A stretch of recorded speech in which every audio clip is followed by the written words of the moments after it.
Feels so good to be back. I kind of teared up a little bit getting off the plane and smelling that warm Hawaiian air, seeing the palm trees. The last time I was here, things didn't go so well. Yeah, Scotty just went down right in front of me, probably doing 60, 70k an hour. It just shocks you to the core. I didn't think he was going to survive that crash. And you're just like, what am I even looking at here? When we got him here, I don't think the people that saw him realized how badly injured he was. When he first came in, it was hard to think of him going back to triathlon, let alone going back to Ultraman.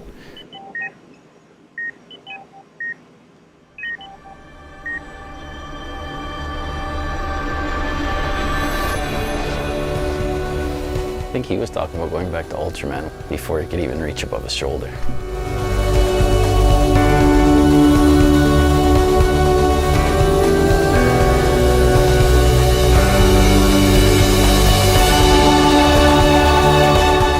Ultraman is based on the values of Aloha, Ohana, Kokua. It really is something more than those three words to us, though. It's the way we live our lives here in the islands. We help each other. I have friends all over the world because of Ultraman. Aloha and congratulations. We have reviewed your application and are pleased to accept you into the 2018 Ultraman World Championships. He took all those steps, and of course, here we are. You know, we're back on the Big Island in 2018, and he's done it.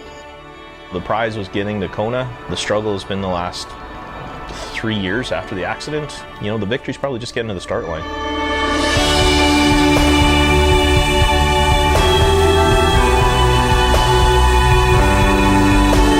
As soon as I heard Scott was coming back, I thought there's no way I could miss this.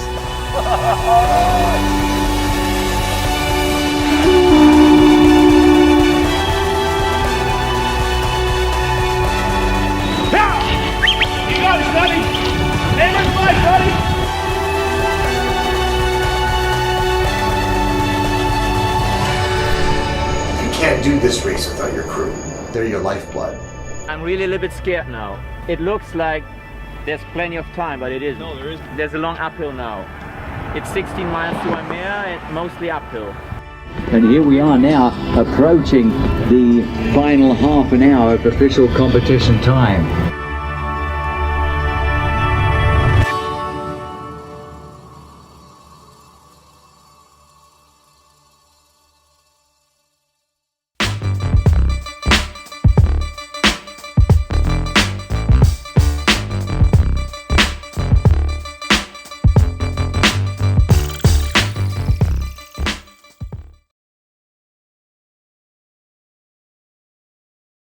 Welcome to another episode of Talking with WIT Kevin and Son, featuring some people you should know.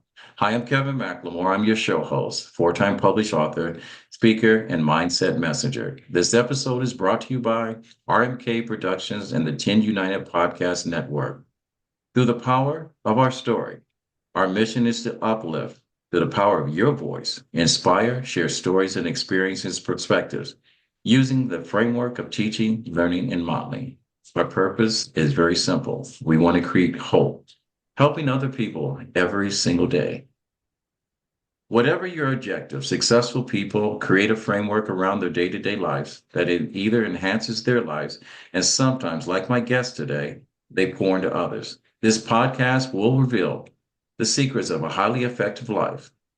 And I will ask my guests, as he would say it, if your body was a car, would you treat it this way? That's a cute title. And it's actually the title of his best-selling book.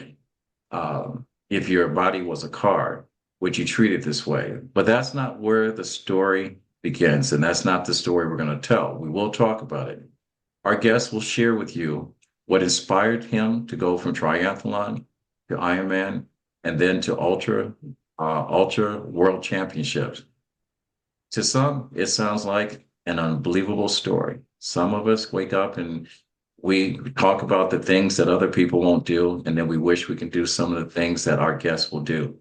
But for most of us, this is just a day-to-day life of an everyday person. But my guest has another story. In November 2015, while racing, going almost 50 miles an hour on a downhill on a bike, his life changed. Today's guest will share with you how he escaped a near-life experience, survived a failing business, and he almost, like I said, he almost lost his life. If you stay around long enough, you'll learn the secrets to a highly effective life and maybe the warrior code. He is the author of a best-selling book. I'll repeat myself. If your body was a car, would you treat it this way? He started training triathlons in 2005. He graduated to an Ironman, joined Team Canada, and then the Ultraman. But while racing in 2015, and like I said, nearly 50 miles an hour, his bike crashed. It didn't take his life, but he broke a couple bones in his shoulder, his arm, cracked his skull wide open, and nearly ended his life. That was then, and this is now.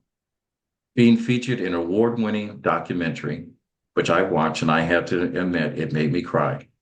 Living the Warrior Code, today's guest is back racing and more focused than ever. And his real passion, he wants to be a professional speaker and coach. Let me welcome a new friend to my life, and I will say gift to this world, Mr. Scott McDermott. How you doing, champion? Thanks, Kevin. It's like, wow, that sounds great. Oh, wait, he's talking about me. Thank you. You know something, Scott? With every guest I have on the show, and for those that have not been a guest on the show, and you're welcome to reach out to me if you have a story that needs to be told. We have a lot to be in common. We both have suffered a traumatic head injury. And for most people that live with a TBI, you have done more with your life than most people have done with their life that had no excuse not to live a great life. So I'm going to start this off, and I'm going to try to be a little different from every other interview that you had. You have children, right? I have one son, yeah. You have one son. How old is he? He's 12. He's 12 years old. So I want you to speak to him. A good friend of mine, Dave Sanderson, I don't know if you've heard this story. A plane went down on the Hudson in New York City. He was one of the survivors on there. He actually, being submerged waist deep into water, he was in the back of the plane. He actually assisted and saved a group of people. In the process, he had read at one time, in the event that a plane crashed, that your torso would survive. He had taken and recorded a note to his wife and his two children and put it down the front of his pants, knowing that if anything happened to him, the parts that would remain, this message would be there. He also coined a phrase, moments matter. And I think both of you and I could relate to this. Me falling off 10 foot off a ladder and surviving, cracking my head open. You were a little bit much of an overachiever. You went 50 miles an hour faster than I did. And you did the same thing, broke a couple extra bones, and we'll talk about that. But if you knew the outcome of where you are today and knew 24 hours, you're sitting down with your 12-year-old son, I have about 6 questions I would like for you to answer if these questions were proposed to your son. What would you say to your son about people or humanity? So this is current now or prior to the crash? This is knowing that you've already survived this crash and knowing that the next day you would have, this would be your story. But not knowing the future, this is one of those Disney stories of telling before that accident. What would you say to your son about people or humanity in this world? I would say it still would, that people are amazing individually. And if you give them a chance, people want to help. People want to be good. People want to take care of each other. People care. But it needs to be one-on-one. It needs to be real connection. I think sometimes as people get to be in a larger group or become hidden behind a keyboard, and sometimes different things come out, but people are genuinely good. People will help. All right. A lot of this comes from your video and my interpretation of and you've answered, and we'll tie this all together. When you talk about what's important to you, telling your son the value of time, how would you explain to him how to manage his time and where to place value? Time is that great resource that is non-renewable. We get 1,440 minutes a day, and what you do with it is your choice. And you want to have that best experience, that expression of yourself. And there's going to be mundane things, like sometimes stuff has to happen. You got to clean the toilet. But as a rule, we really want to continue moving forward and using up our time to provide value to the world and enrich our own lives at the same time. Yeah. We all know that we live in a society that the human connection is more disconnected than connected. In talking to your son, let's talk about, what would you say to him about being kind? Being kind, to me, that's a base operating parameter. It's always important. Always. You get more of what you put out. We get what we focus on. If you focus on being kind and you look for kindness and you be kindness, you're going to find kindness. It's going to come back to you because it's an energy, and you never know who you're being kind to. You could do some simple little kind thing for somebody and not understand that they're just having the worst day of their life, and you just changed everything by being kind in a moment. It's always worth it. And you never have to regret being kind. Right? Being mean, you could regret that often, but being kind is just, it's an echo. Yeah, it takes a lot of energy to be mean to someone, doesn't it? It's easier to be mean a lot of times in society, but I don't see that it's worth it. What would you say to your son about gratitude? I have two more questions after this. Gratitude to me is one of the most single powerful things there is. You can't be in a place of gratitude and miserable. You can't be in a place of gratitude and be failing. If you're grateful, your whole mindset on everything changes. And gratitude creates an echo. By being grateful, you're rewarding the things you want, and you'll get more of those because everything is energy. So if I'm grateful for things, and I think, Kevin, that's one of the things you and I have in common that a lot of people don't, is I'm grateful for the simplest things. Remembering what drawer a tool is in. Like people don't stop to think about being grateful for that, but I am, because there was a time when I didn't know what was in any of the drawers of the house, and I didn't know who my friends' names were, and so I'm grateful for the simplest of things. And with my clients, one of the things they get from me is a gratitude journal, and it's 120 days of gratitude writing, and it'll change your life. Gratitude is one of the most powerful things we can do. And since you brought up one of the most powerful things to do, my grandfather and other mentors and coaches poured a lot into me. And one of the things that I poured into young people is their commitment to service. So when you talk to your son and you talk to him about the value of service, most people live in, the receiving mode and not so much giving. To your 12-year-old son, from dad to your son, how would you talk to him about service and the importance of it? The act of serving others and giving others, I mean, I think he sees it all the time, because as a coach, it's what I do. I'm always available to my clients to help, to coach, to guide. Acts of service are, again, it's the most amazing reciprocating gift. It builds, it grows. When you're just thinking about what I can get, it's so brief, it ends fast. It doesn't have a life. But when you serve others, it has a huge, powerful life.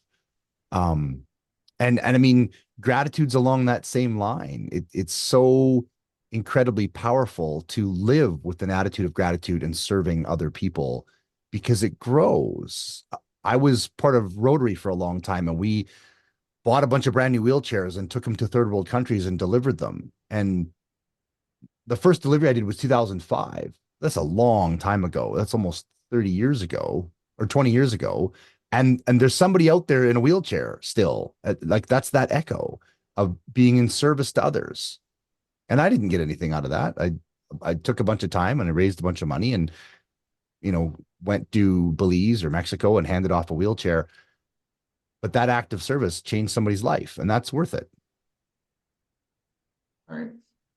My grandfather gave me a whole list of things that I said that I should never forget. But the one thing that I remember is that he told me, when you get to a point in life, you can help someone else out. It's your duty to do so. And I adapted, reach one, teach one, because that's what he always says. When you get to a point, help someone else out.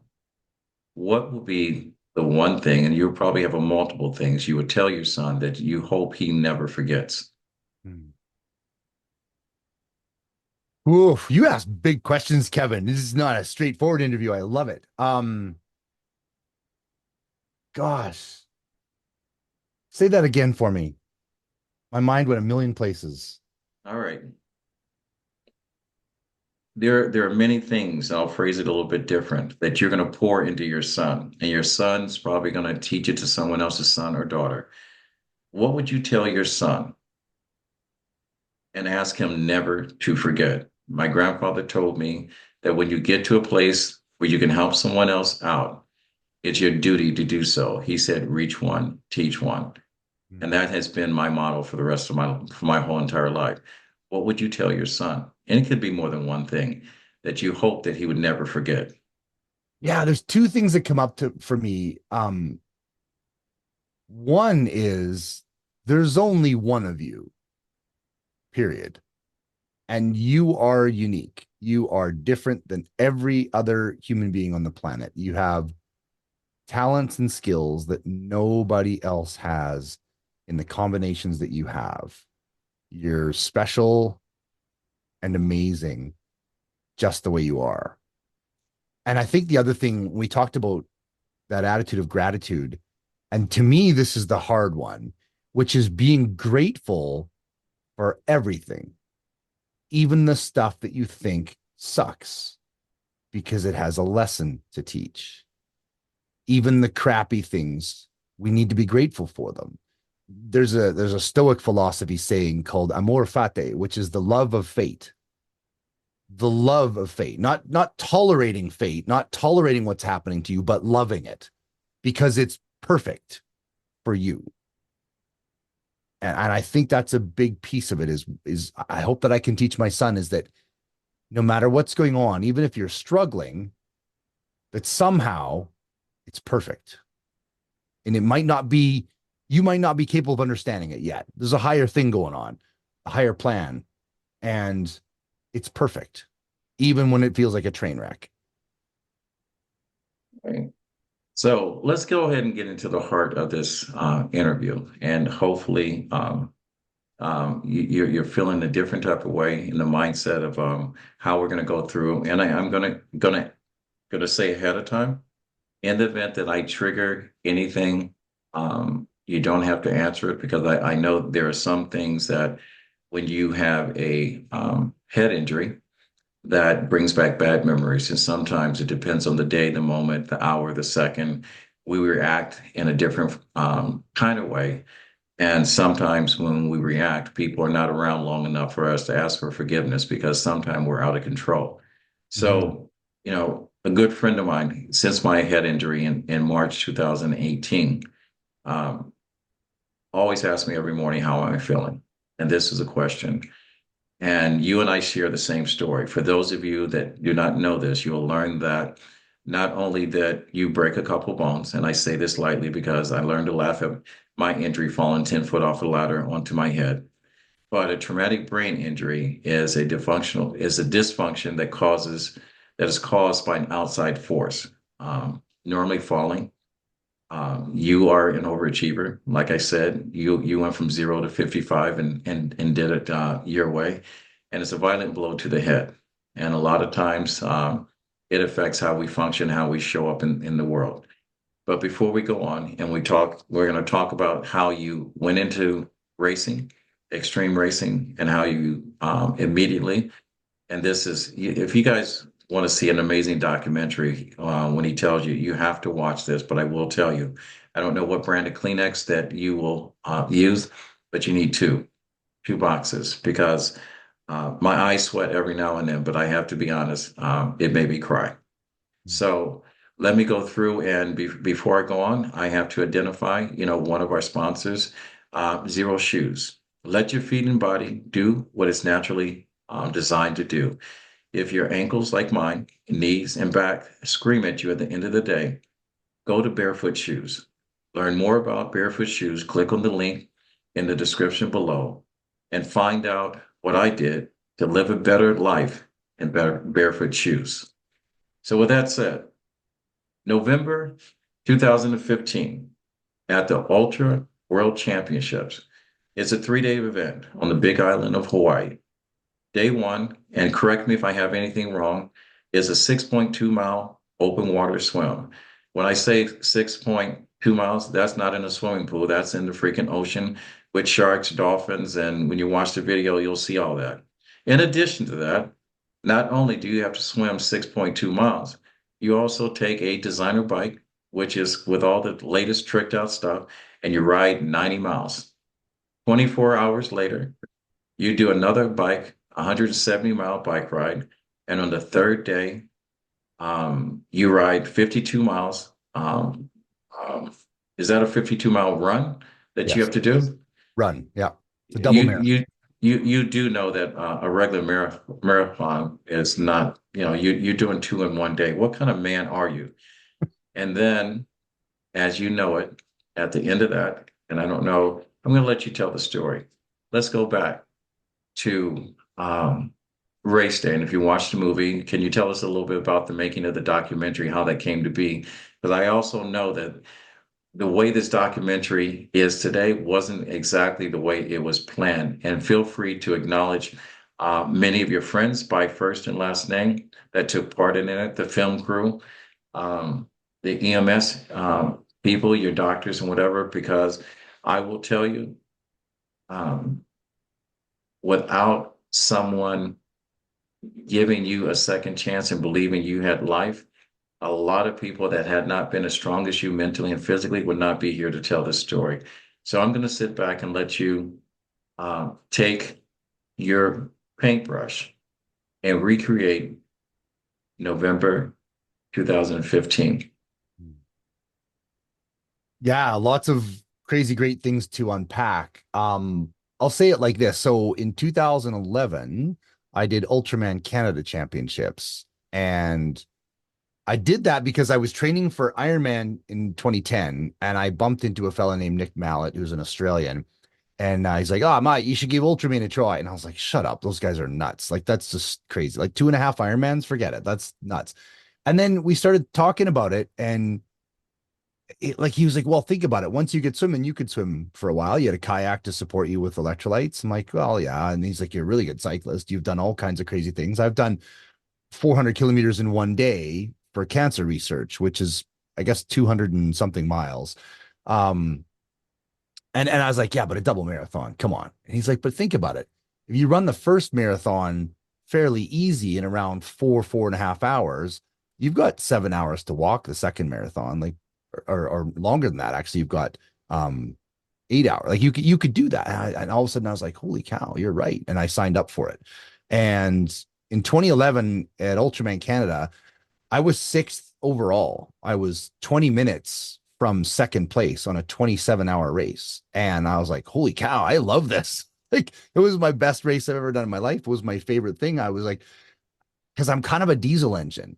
I'm not super fast, but I'm consistent and steady, and mentally, I just never quit. I put the suffering needle up on max, and I just leave it there.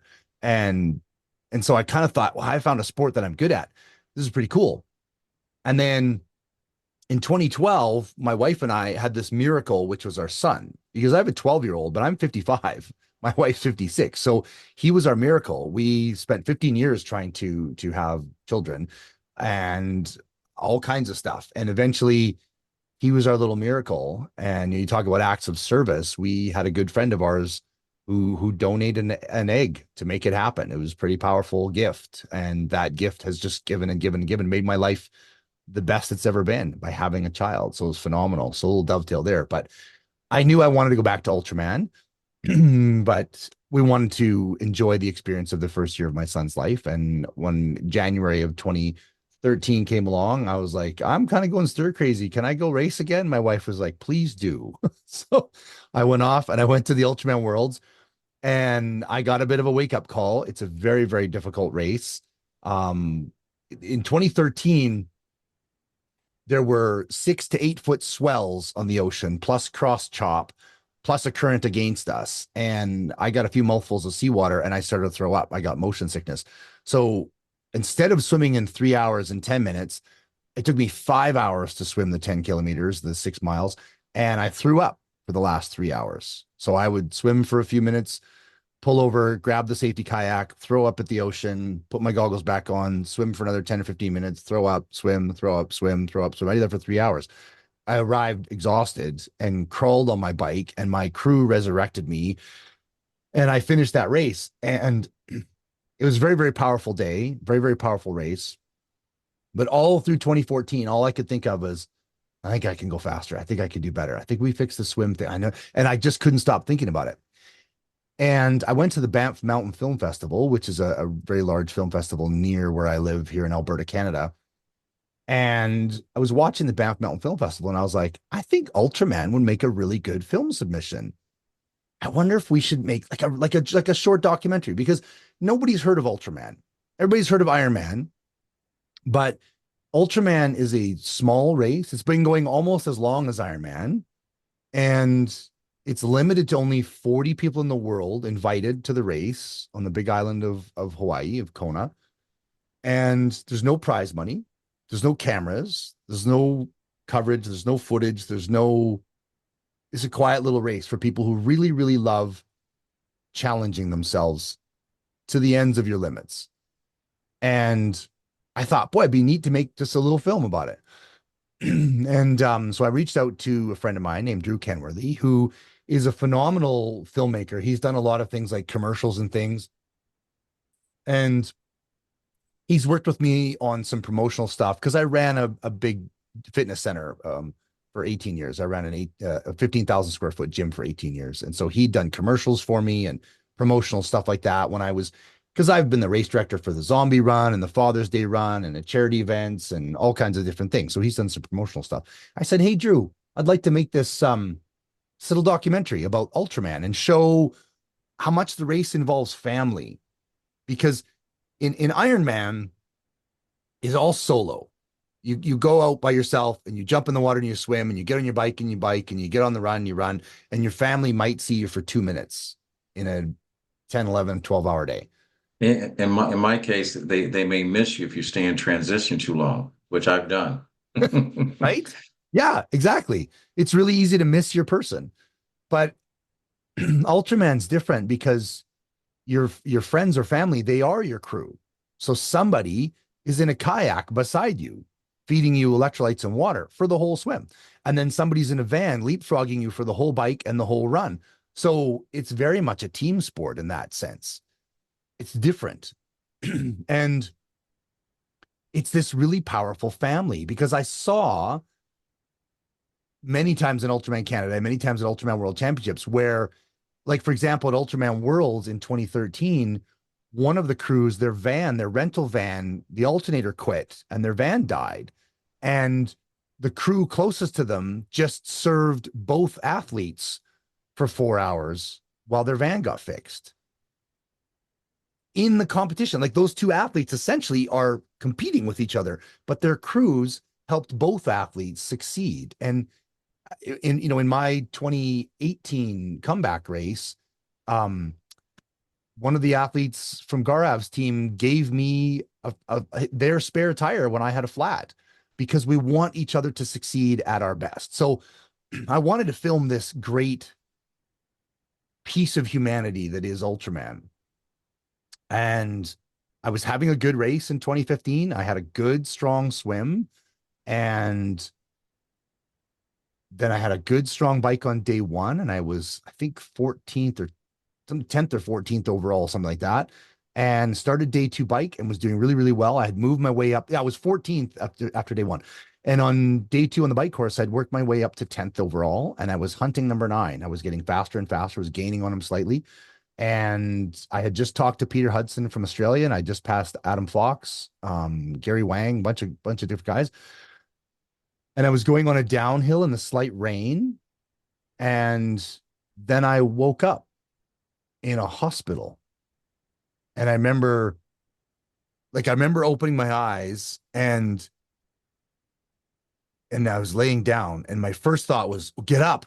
And I tried to get up, and I felt like a lightning bolt just smashed me. Like the pain was incredible and intense. My arm, my shoulder, my head was pounding, and there was stuff sticking out of me. I was hooked up to things, and I was like, where am I? And then I could hear, and I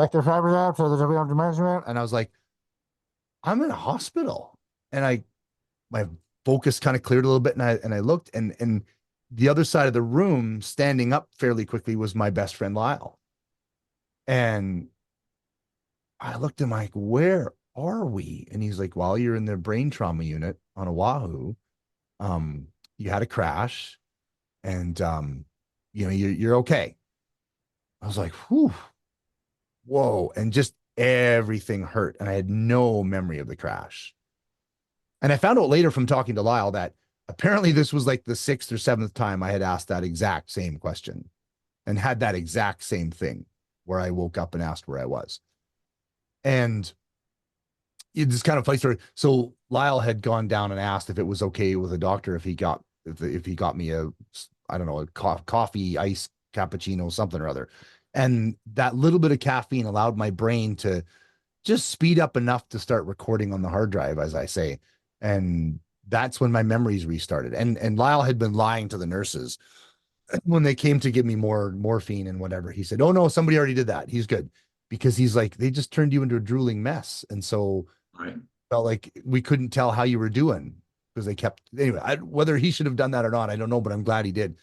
So well, let me do this. I'm going to hit pause for a second. And I just want to paint a picture for the people that are listening to this and the people that are watching this interview. When you watch the documentary, his friends that were racing, he had mentioned he had already passed 3 friends. And when the last one that he had passed, it came upon, he had rode upon an ambulance. He had saw the lights and whatever, and he looked over. I may miss a little bit, and he looked over, and if you've ever visualized one of those expansion bridges and that big, thick metal railing or whatever, your body was entwined into that. And when he first looked at you, his first thought and goes, is that Scott? And then when he confirmed it was Scott, he looked over and there was no motion. He says that it looked like blood and guts were everywhere. And what he finally realized, you had thrown up amongst the blood and whatever. And then you start to murmur, and he realized he's still with us. And then 2 other friends. And when you watch the movie itself, and they explained exactly what they experienced and the emotions they were going through, and I don't know, I'm going to ask you later on after you watch the movie itself how it happened, because my event falling off a ladder, there was no witnesses. So I will tell you, when they tell you if their tree falls in the woods and no one's around, does anyone hear it? Let me tell you, when the lights go out, I heard something. I don't remember it, but it, like I said, that was the moment that I had to reach for my Kleenex. But the simple fact is that, one, of seeing your best friend there and you feel hopeless as a friend, you have no idea what to do. And then to hear the story that you were so far out in the wilderness that with all of your injuries, you're 40 minutes away from a trauma unit in Hawaii, one of the most beautiful places in the world. And 3 of your best friends had to wait. And one of them were encouraged to go ahead and finish the race. And why was he encouraged? Because the words he says, because Scott wanted them to. So if you can go back out, I'm going to rewind this back to you're coming and realizing you're in a hospital and you're alive. Take it from there, Scott.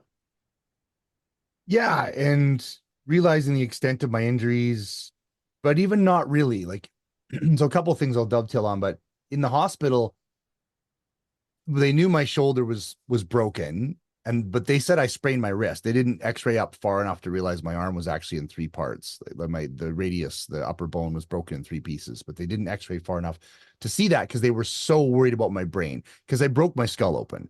I'd split my eye open at a big gash, which they sewed together, and I'd scraped my ear kind of smooth, and I'd raspberries all over the place. They didn't notice that I'd torn my MCL and taken a chunk of cartilage out of my right knee, because they were just so worried about the head injury. And I was in the brain trauma unit in the ICU. So so they got the skull kind of stapled back together and skin sewed back on it and stuff like that. And that was kind of the big concern. Once it stabilized and everything, then they kind of set me free. And it wasn't until I got back in Canada that we really realized the extent of my injuries. But if we look at, well, what happened, we know from kinetic damage, like how things broke, and also from Peter's account. So Peter Hudson was behind me. I had just passed him, and he was, 200-300 feet behind me. And he said he heard this sickening thud, and he wrote a nice account of it, which is in the book that I'm writing about the whole journey. But what happened was, as I was crossing the bridge, like you say, there's those expansion joints and stuff, and a bunch of water had gathered there when it was algae growing. And we know that my wheel slid out to the right because I put my hand down. We know that because I sprained my finger, sprained my wrist, shattered broke my arm in three pieces, shattered my shoulder, then busted 5 ribs. So that whole kinetic chain shattered from impact, because I was going just under 70 kilometers an hour, just about 50 miles an hour. And then I started to flip. And that's when I smashed my knee. And as I flipped, my helmet rotated because I didn't have the strap quite tight enough. And we think in a backwards flop, my skull hit the concrete part of the bridge and broke open. And Peter was in the process of cycling past me, cartwheeling down the bridge and hammering the brakes as hard as he could safely in the rain, and pulled over and jumped off his bike and came back. And I was in a mess, like just a pile of human parts. And, he describes it as your arm was back where it shouldn't be, in an unnatural position. And and there was blood pouring out from your helmet. And then Adam arrived on the scene, and Adam's a police officer in Australia. So he's got lots of trauma and first aid experience. And he jumped down, and their first thought was, he's dead. Like, I don't think he's breathing. And then all of a sudden, I guess I took this big gasp, and they're like, oh my God, he's still alive. So they kind of got me gently into a recovery position. And by then Gary Wang came and his team. Gary's from the States. And then people were on cell phones, and, then it was a whole big thing. They were guiding traffic and moving people around me. And yeah, like you said, it was 40 minutes to get an ambulance from Waimea to where we were in the middle of nothing between Hilo and Waimea. And then of course it's another 40-minute drive back to the hospital and trying to stabilize me. And then they flew me to Oahu to the brain trauma center. And it was a thing. It was a big deal. In the meantime, my wife sitting at the day 2 finish line with my 3.5-year-old going, oh, he should be here soon, and not realizing kind of what was going on until they went up to her and said, Scott's been in a crash. We don't know the details, but you need to get to the hospital. So yeah, it was a very powerful moment. But again, when you look at the fact that Peter and Adam and Gary, in the middle of their world championships, I mean, these guys have poured not only years of training into this effort, but $10,000, $15,000, $20,000 to get to Kona and rent a house and have your crew flown over and rent a van and all of the things they've done. They didn't move till I was okay. They sat there for 40, 50 minutes until I was taken care of. And then they didn't want to carry on. And my crew, so I have 2 best friends, Lyle and Darren couldn't make it in 2015. So a good buddy of mine, Doug, was on my crew. And Adam didn't want to get back on, Peter didn't want to get back on his bike, and Adam wouldn't go until Peter went. And so Doug was convincing them, like, look, you guys got to carry on. Scott would want you to finish. He would feel terrible if you didn't finish your world championships because of him. That would be devastating to him. He's a warrior. He wants you to finish. You need to get going. And so Doug convinced the boys to dry their tears and carry on. So yeah, it was a very powerful time, and I'm thrilled in a crazy way that we captured a lot of these pieces on film. And Drew Kenworthy is amazing. Like, I'm so glad that I hired him to make the film. I was constantly surprised at the moments that he captured.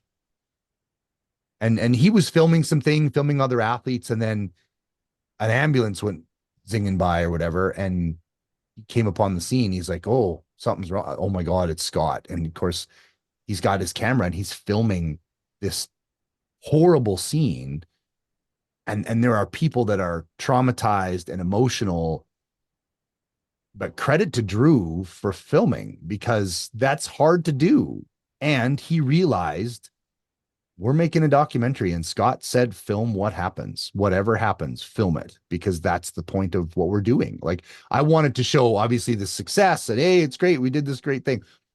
Now the plot changed and was different, but you need to keep filming, because sharing stories is one of the greatest things that humans can do. Share stories, teach, reach one, teach one.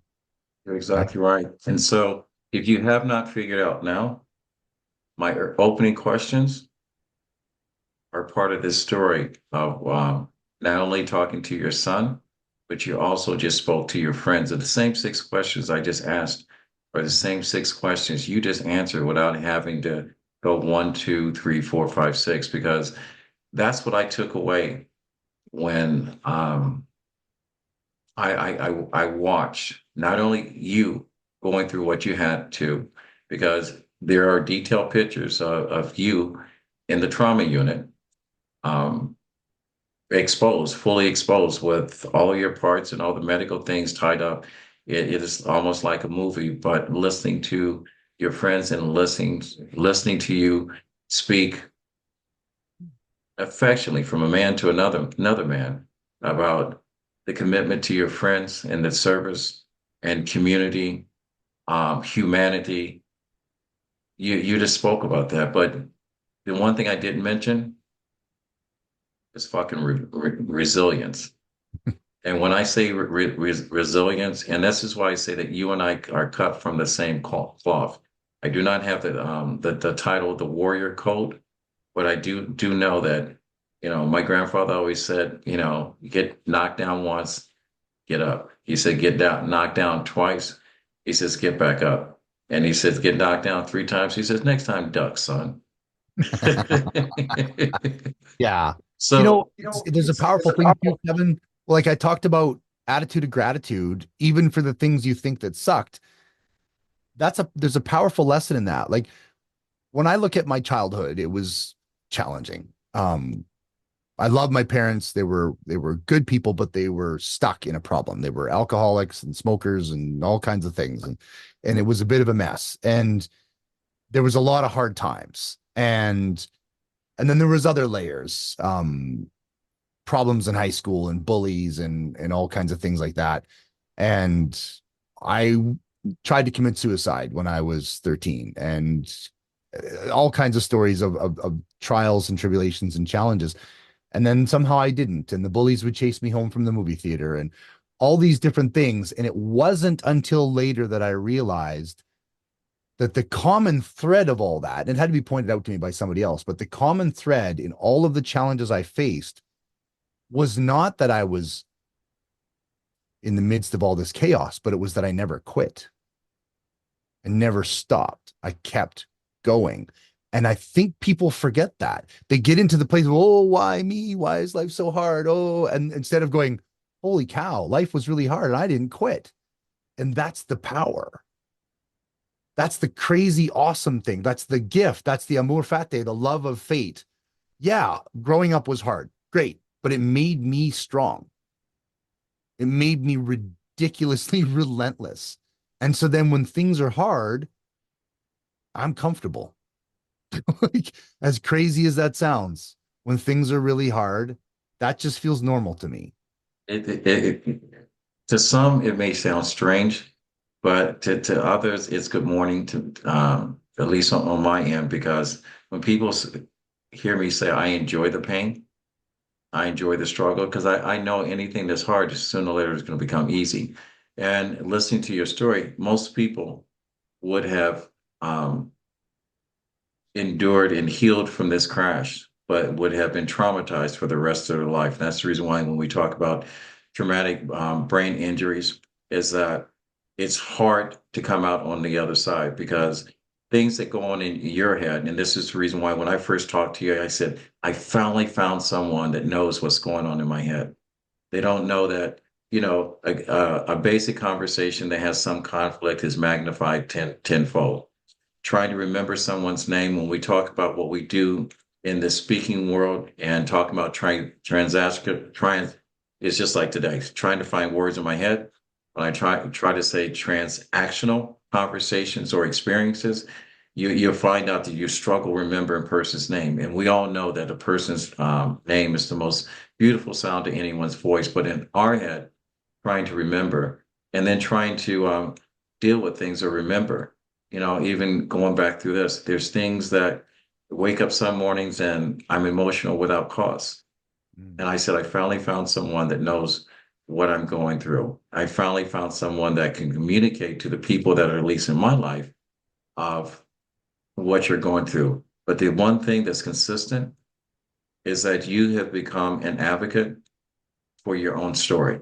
Mm-hmm. Most people live with the accident and they never get beyond the accident. I talk about, my grandfather, and I've heard Jim Rohns and everyone else says there's 4 basic things that will change your life. And the one that says enough is enough. You get to the point, all right, I got hurt, but I'm not dead. So let's live. Mm-hmm. The other is making a decision, what are you going to do next?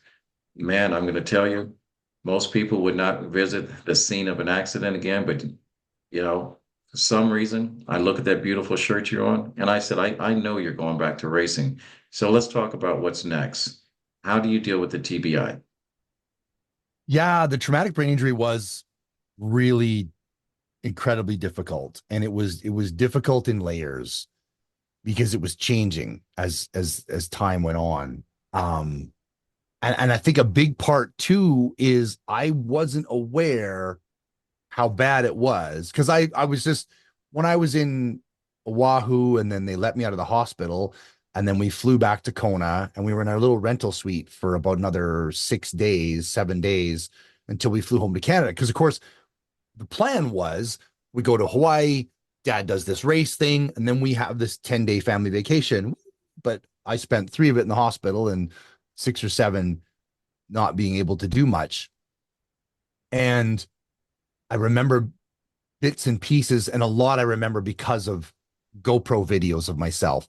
It was hard to concentrate. I was hard to stay awake. I was napping all the time. I couldn't focus on things. I had vision issues. I had hearing issues. We got back to Canada and the flight was horrendously difficult, headaches, and it was terrible. Anyway, we got home. We had a meal when we got home, one of my favorite meals, and it tasted terrible. I didn't know why. And, then we went to the hospital a couple days later because I was like, hey, my shoulders really looks funny and my arm hurts. So they did x-rays and they're like, holy crap, your shoulder's shattered and your arm's in 3 pieces. You need surgery. So they booked me in the next day and they put metal plates in and stuff like that. But Dr. Cinzia Gadelli was amazing, because not only did she put these 4 pieces of my clavicle together and put these 3 pieces of my arm together in a beautiful way, she was really concerned about my skull and my brain injury, because she was noticing all kinds of things. I was super dizzy and I was having cognitive problems and stuff like that. She was really worried about my brain. So they ordered a CT scan, an MRI, and then a deep level scan. And then I had a neurologist, and then they did this thing called the Epley procedure, where they put the inside your ear in the balance center, there's little crystals, and they had to put all mine back in because they were loose and they were stomping through the little field of grass that is your balance centers. Normally just fluid goes by, but I had gravel going by and it would just make me throw up. So they got all that handled, and I reached out to a friend of mine named Alan Evans, who runs Hyperbaric Oxygen Therapy Treatment Center. And I was like, hey, I think this would help me, right? Because I had used it for soft tissue and just like a sprained my ankle or something.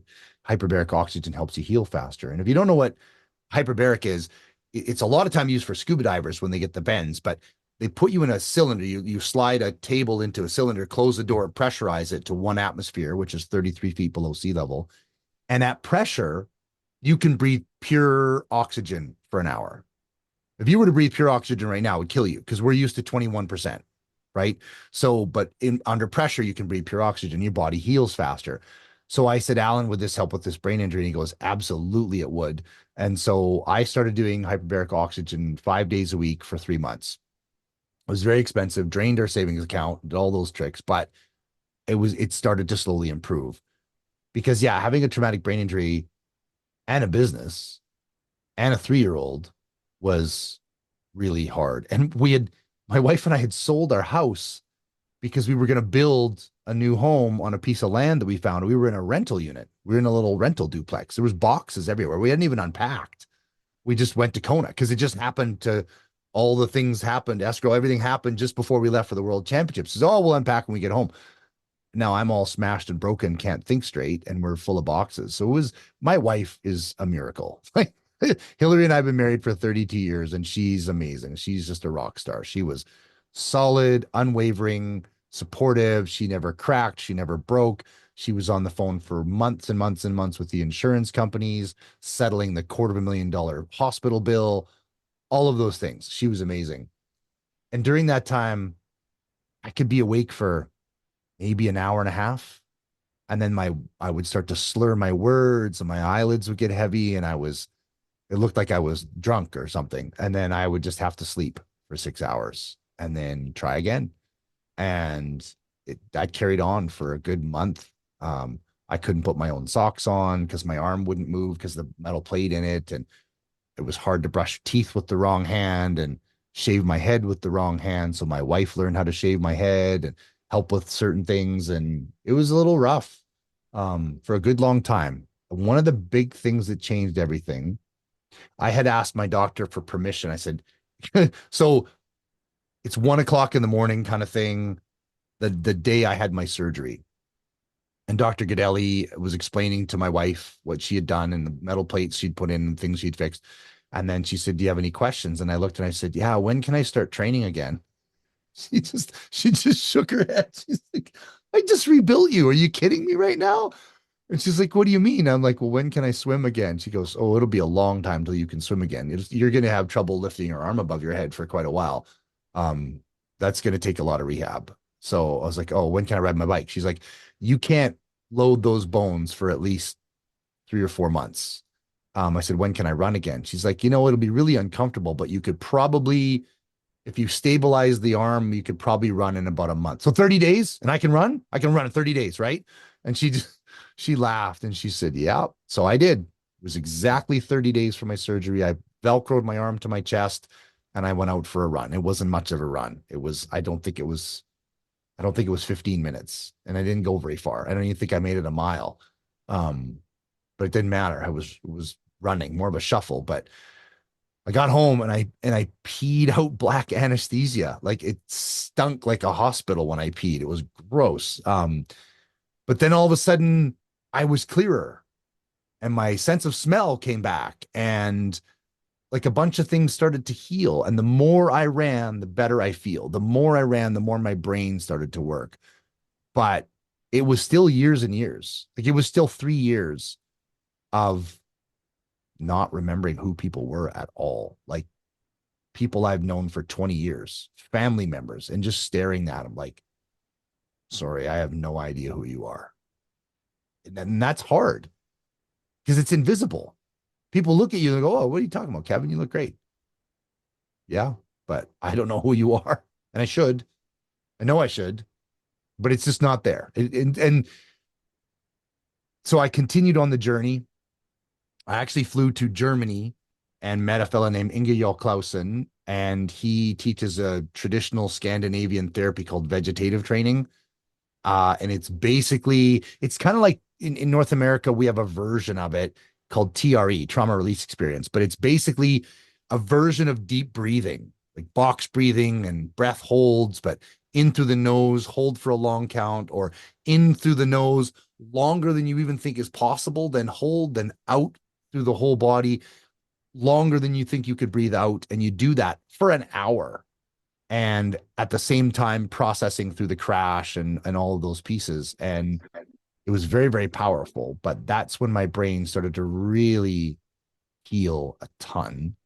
And yeah, but it's still, like you said, there's still things that just they're not the same. It's different. People go, oh, I have trouble remembering names. Oh, I have trouble remembering names too. That's different. It's different. Because it's not like, oh, I'm getting old and I didn't catch your name. It's different. I used to be good at it. And there's names I don't remember that I should. People that I know really well. And I feel like my brain has got it's got a bunch of files, and it's like, maybe it's not that file, another drawer. It's in here and then like a half hour later, it'll go, that was Phil. Yeah, great. Phil's gone. Thanks for that. This is the reason why I wanted you on this show. It was more personal than professional, and I know we're sharing this with a lot of people, is that a lot of our family and friends, our bosses, our coworkers don't understand the conversations goes on in the head. You explained identical what I go through, but I explain it when I say my head, and I told you this earlier in one of our talks, is that when I watch The Matrix and seeing all those little things going on, I said, that's how my head is all the time. And people don't realize, you said it, you look normal. I lift, I run, and whatever. And the same thing with you. I was told that, after my 6th surgery, that I was supposed to lay in bed and said my life would never be normal again. I couldn't go back to it. And 24 hours after my surgery, I got a phone call from Diane Heering. It's a casting agent here in Philadelphia that I had gotten a part that I even know I auditioned for in a movie with Lil Bow Wow. And lucky for me that my son drove me, and something in me said I could do it. Wasn't the smartest thing that I did, because I still had a drainage tube in my neck. And Hollywood doesn't care. They put a Band-Aid over and erased my collar up. And I played a prison guard. And I was supposed to be physically detaining people. And halfway through the shoot, I'm going, I'm supposed to be in bed for 6 weeks. And after that, I went out 2 weeks after, and I said, I need to run again. There's something about when you talk about the warrior code, and when I identified with the fact that you said that you wanted to go back to racing again, it's like there are a group of people on this earth that have been here before that just, they never die. They have challenges and things that are put before them. And when I hear stories like yours and many other athletes, and even watching the Olympics, of people that have overcome things or whatever, talk to us about the warrior code. Yeah, the warrior code is, in the warrior's code, there's no surrender. Though the body says stop, the spirit cries never. Now, you may recognize that from a Survivor song in the Rocky IV movie. That's where I got that from. In the warrior's code, there's no surrender, because that's always spoke to me. Like, boy, this is really hard right now. What am I going to do? Well, I know I'm not going to surrender. That's off the table. So how do we get through this? This is really hard. This sucks. Great. What are we going to do about it? Because that's the only thing you can, that's it. It's move forward. How? I don't know. We're going to move forward somehow. And that's that warrior code of, this is hard. Okay, great. What are we going to do about it? And one of the things I love about Ironman and Ultraman is it's the practice of finding a way to continue when it's hard. And it always applies to life. Like, one of the great things one of my mentors said was, if you're a level 2 person and you're faced with a level 4 problem, it's impossible and you just quit. But if you're a level 5 person and you're approached with a level 4 problem, you just solve it and move on. And the quest is to grow yourself to be bigger than any problems. That's the quest. That's the goal, is to just become a level 7, level 8, level 9, level 10 person. And there's always going to be problems. You could become a level 10 person, you'll find a level 11 problem. How you respond to that problem is the trick. And that's the warrior code, which is, I will not quit. I will not surrender. I will not yield. I will not stop. I will find a way or make one. And that's what I love about what I get to do with endurance sports. And it's what I loved about running my own business as an entrepreneur. And it's that daily challenge of, well, I just need to find a way to survive. I need to find a way to figure this out, because laying on the couch and pouting about it is not an option. That's not helping. And you're right. I think that there's a we've been here before ancestral something about us. You know, we were the hunters, we were the warriors, we were the ones that defended our village from harm. And now, as an athlete, like, athletes are people that need a replacement for that, right? Like, I didn't go into the military, whatever. So it's like, I need a replacement for that. So a race like an Ironman or a Spartan race or whatever you choose is like a quest that you train for. And then you kind of go to battle with yourself, and you overcome and you learn and you grow. And then it applies to everything. I agree. So I am hoping for our listeners and people that are watching this on our YouTube page that the shot that just came over the bow landed someplace safe in your heart. I'm also, I'm a firm believer. There's a lot of great motivational speakers and inspirational speakers, but I'm surrounded by a group of people that are mindset messengers, people that have experience in their life. They're not just people that have a one-up and got a chance to travel the world as great speakers and whatever, and they talk from experience.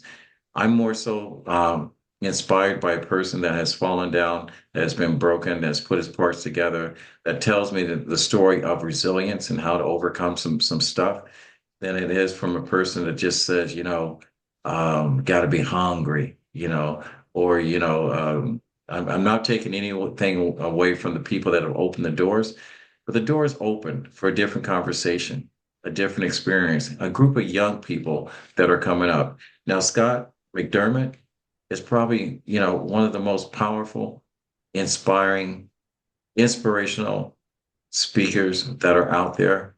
And I would say he's a gift, he's a game changer. And I know he's going to the next level. So I don't want to end the show without letting people know how to get in touch with you. And I want to talk about what's the next level for you, because you are a impactful speaker, a life-changing speaker. And I want to talk about what you talk about. So how do people get in touch with you, Scott? My website is scottyfit.com, SCOTTYFIT.com. And my email is simple, scott@scottyfit.com. You can find me on Instagram and Facebook and all the socials and stuff like that. That's kind of the easiest way to get a hold of me, I think. Well, let's talk about when you talk, when you speak. I know you tell your story, but what's your message when you speak? Because I know a lot of people are going to reach out to you and says, I got to have this person at my graduation. I got to have this person, because this story not only translates over well to life, but it also the conversation of the things that you had to go through. It also translates through business, because I always say that, for me, everything I learned playing high school football about life. And so I said, if you take the elements of competitive sports and apply it to anything in your life, your relationship, your business, your competition, or whatever, you always come out on top. So let's talk about the next level to Scott McDermott. There's a lot of things I'm very passionate about speaking around. One of my favorites is what I call the completion score principle. And I came up with this because a friend of mine and I were chatting. I hadn't seen him in a long time, and he's a bit of a video game nut. And he was really grumpy and mad. And I was like, what's going on? He goes, I'm really PO'd. I was like, what's going on? He goes, I just spent the whole weekend playing the new PlayStation Spider-Man game. And I finished it, but my completion score sucked. And I was like, what? Because I don't have a PlayStation. I know those. And he goes, I thought you said you finished the game. He goes, yeah, I finished the game. It took me 3 days.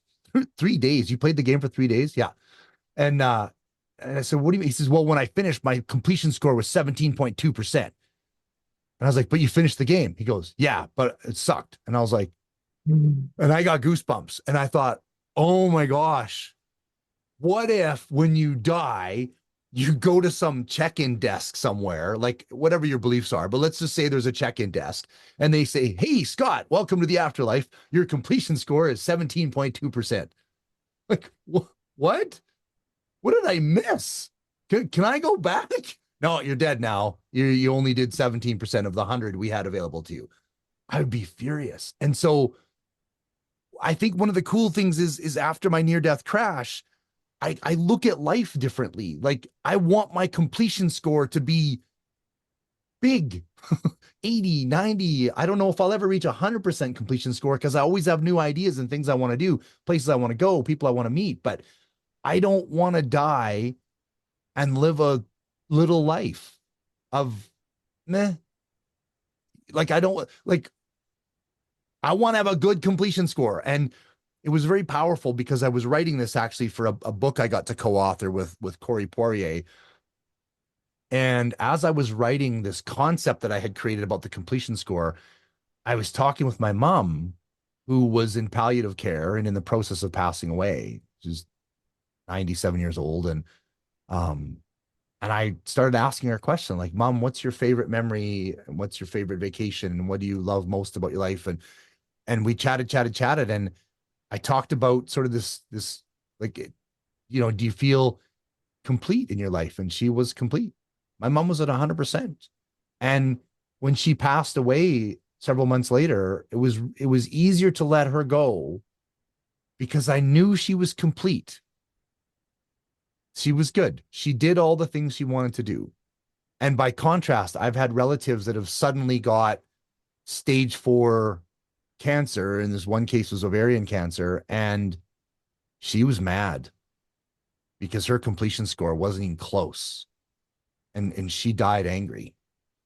And that's hard to see. And so here we are now, wherever you are in your life, wherever we are now, you have a chance to make your completion score amazing. But a lot of people don't know what that looks like. And I believe in taking time to do vision boards and to dream and to set goals and have that passion for, this is my life. This is my one shot. What am I going to do with my one shot? Because I'm here to tell you, it can change in a heartbeat. It can change. So it's great that you've memorized every episode of Seinfeld. Who cares? That's me. I don't want to judge. Jerry Seinfeld cares. Sure. Great series. I loved it. But yeah, I don't watch TV. I don't watch the news. I want to live. I want to do things.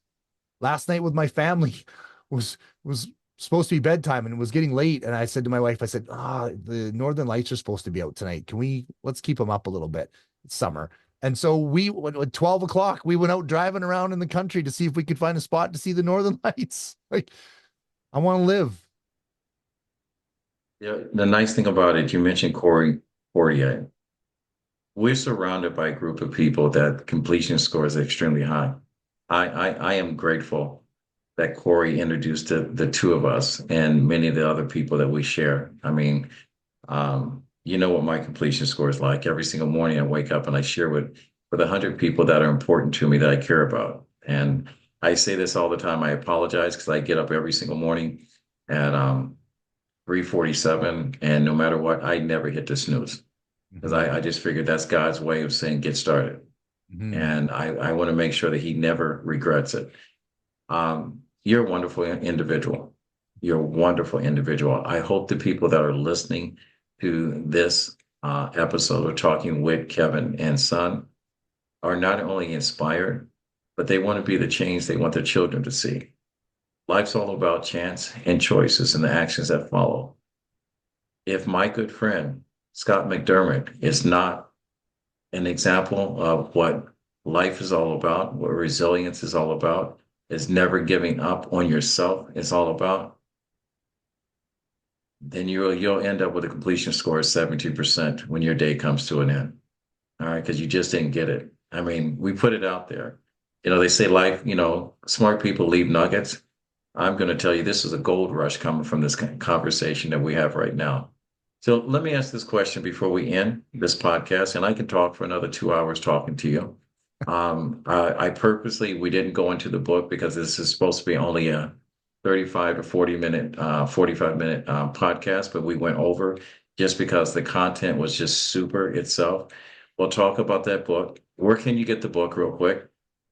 So if you want to get my first book, If Your Body Were a Car, You Wouldn't Treat It This Way, then you can do that directly by contacting me through my website or my email, and I can ship that out to you directly, so that I just do that myself. I've tried the Amazon route, but it was too complicated for a book with so many pictures, because the book has all kinds of mindset stuff, recipe stuff, exercises and workout stuff, philosophy things. It's thick. It's filled with pictures, and it was too extensive for their printing system. So it just threw me.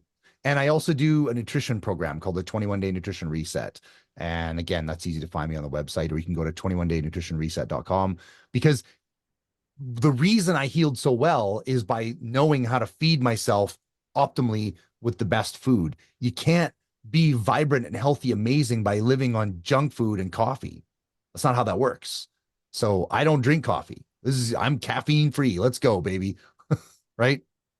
And you're right. If your body was your car, would you treat it this way?